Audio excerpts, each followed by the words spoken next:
Tuloy-tuloy ang good vibes ngayong holiday season kasama na riyan ang kaluwat ka ng kainan. Pero paalala po hinay-hinay lalo tumataas daw ngayon ang mga kaso ng stroke, high blood pressure at iba pang sakit. May unang balita si Marisol Abdurrahman.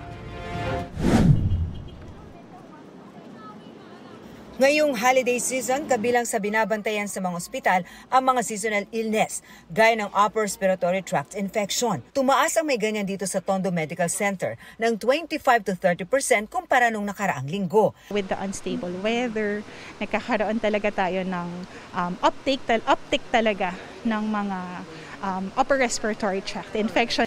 It's probably multifactorial, like sa weather, also yung sa control na rin nila sa bahay, minsan nakakalimot ng gamot. Karamihan sa mga may ganyan ay mga may edad at mga bata.